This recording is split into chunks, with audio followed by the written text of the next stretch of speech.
Welcome to the Justice League, where the truth meets power. He just saw a black teen in a pilot's lounge and assumed the worst. One phone call later, he was face to face with the most powerful man in aviation. And the truth hit harder than turbulence. Before we start the story, comment below where in the world you are watching from today, and if you like the story, don't forget to subscribe and turn on the bell icon so you don't miss future stories like this one. The pilot lounge was quiet, the soft hum of conversations blending with the distant rumble of departing planes. Captain Rick Donovan, a veteran pilot with a chest full of stripes and a mind full of routine, sat sipping lukewarm coffee. He noticed a black teenager standing by the vending machine clutching a notepad, eyes scanning the room with curiosity. Rick's brow furrowed. Something didn't feel right to him, not because the boy was doing anything suspicious, but because he simply didn't look like he belonged. "Hey," Rick called out sharply. "This area's for authorized personnel only. Who are you here with?" The teen turned, calm but clearly uncomfortable. "I'm waiting for my dad. He said to meet him here." Rick shook his head. "Right. You're not supposed to be here. I'm calling security." The boy stepped forward slightly. "Sir, I have clearance. My name is Elijah Brown. My father—" But Rick was already on the phone, describing a suspicious teenager in the crew lounge. Within minutes, 2 uniformed airport officers arrived, eyes scanning the room. Elijah stood straight, hands visible, his voice even, though his dignity hung by a thread. "I haven't done anything wrong," he said. "I'm just waiting." A black SUV pulled up outside the terminal. Doors opened.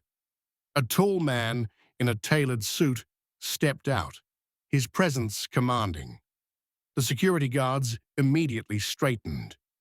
"Administrator Brown," one officer said, recognizing the man. "We didn't realize—" Rick's face went pale.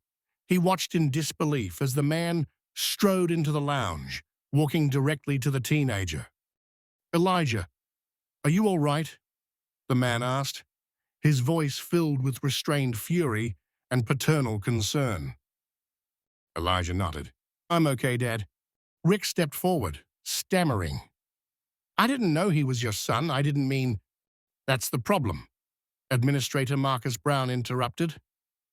His voice was calm, but cold. "You didn't ask. You assumed. You saw a young black kid in a pilot's lounge and thought he couldn't possibly belong. You called the police on a child. My child." Rick's mouth opened, but no words came out. "I wonder," Marcus continued, "if he were white, in a hoodie, with a notepad, would you have called security? Or would you have asked, 'Hey, waiting for someone?' This wasn't about rules. It was about prejudice. And this moment, right now, is why kids like Elijah grow up feeling like outsiders in places they've earned the right to stand in." The lounge had gone silent. Rick's gaze dropped to the floor. "My son is brilliant," Marcus said, placing a firm hand on Elijah's shoulder. "He's studying flight systems. He wants to be a pilot. And he will be. Not because of who his father is, but because of who he is." There was no anger in Elijah's eyes, only disappointment, a quiet strength. I'm sorry," Rick finally said, barely above a whisper. "A real apology," Marcus replied, "isn't spoken, it's lived." Weeks later, Rick stood at a mentorship event for young aviation interns. This time, he was the one volunteering to teach. He glanced beside him at Elijah, who wore a crisp FAA trainee badge. "I once made a mistake," Rick told the group, his voice heavy. "A mistake born of ignorance and assumption. But I'm here today to make sure no one else feels what Elijah felt. Everyone deserves to feel like they belong, especially in the skies. Elijah stepped forward, shoulders back, voice unwavering.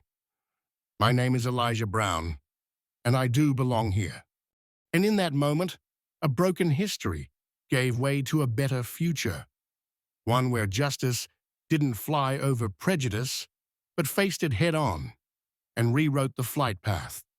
Like this video, make sure to give thumbs up and share your thoughts in the comments below. And don't forget to subscribe for more powerful stories.